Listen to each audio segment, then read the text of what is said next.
Tune into the Moonfire Lounge where your spirit meets its flames. Today is Friday, the day of Venus and love. Green is on the board. Love and harmony.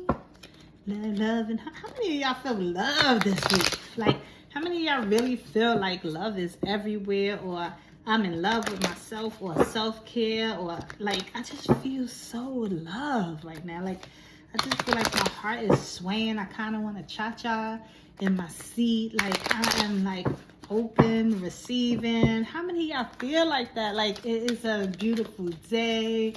I'm so excited to be here. Like, how many of y'all are really feeling like that? Put it in the comments. Let me know, because when you feel like that, it's easier to receive the love. It's easier for it to come in because you're actually open to it and you're feeling that vibe. And I would like you to vibe with me. The cards that ain't feeling that vibe. Let's see. And that's what I'm feeling. It's a little excitement.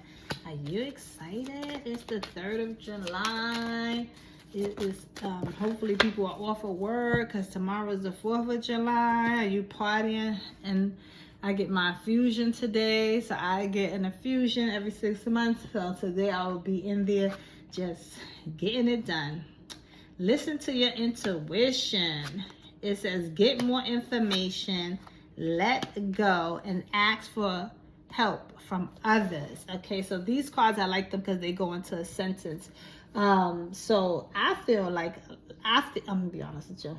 Listen to your intuition. I feel like this is about love. I feel like you met somebody, gonna meet somebody. I feel like this is for people who met somebody. Let me stop doing that because I don't like that either when readers go, met somebody if you didn't meet somebody. No, I think this is for somebody who has met someone.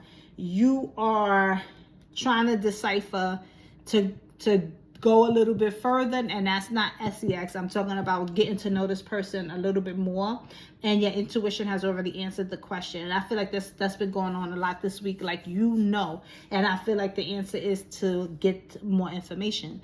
To there's a underlying questioning that you have, and what you need to figure out, not we, because this is you. Is this a question basically based on the person or your past? If it's your past, then it has nothing to do with the person, and you need to deal with that internally. But if it's like the person is questionable, or there's something that you want to know and you are afraid to ask, your intuition is telling you go for it. And then it says let go. So let go of the fear of the outcome, because that is what's stopping you from asking this person a question, getting the information, looking at what's going on. And when it says ask for help from others, I think that okay, so let's be cautious of how much information we give others, and let's also pay attention or mindful of where they are in their life, right? So when we pick the others, we need to pick people who we deem able to relate and be able to tell us and care enough to tell us the truth. So for instance, you can have 2 couples in your life, one who their marriage is doing well, and you actually really know that because some people front, and then there's another couple who's always arguing the time their marriage is not doing well, but they front in Front Street. We're not going to go to the people whose marriage is not doing well. We're going to go to the people who's doing well. This is the same for people that's divorced. A lot of times people say, I would never talk to a divorced person about marriage. Why not? Because a lot of times that when people are divorced, they knew what went wrong.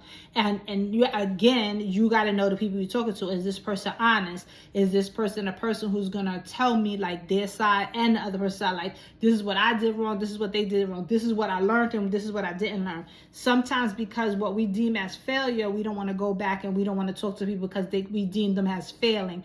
But what you deem as failing is a lesson that person had to learn, right? So you gotta pick wisely who you go to. But there is an underlying question here. And it could even be what the question, because what just came to mind, the question could even be, where are we going? Where do we stand? Basically, you asking if we gonna be a couple, like exclusive, nobody in our life, or are we gonna be open to dating? And maybe you already know, your intuition is already telling you want more. And You don't want to, you having some type of difficulty getting that information because you don't want to be stung. You don't want the person to say, well, I'm not ready yet. And then where does that lead you because you want a relationship? Now you got to make sound decisions, right? And that could be where the other ones is coming in.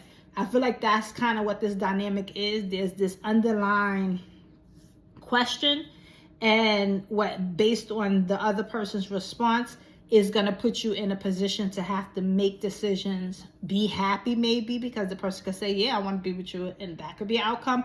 But because you don't know the outcome, you might be a little controlling. You might be, sorry, don't beat me up, but you might be a little controlling. But the outcome is only going to come out once you make the decision to let go of the fear and ask the questions that you want to ask. So I hope this helped. Thank you for tuning into the Moonfire Lounge, where your spirit meets its flame.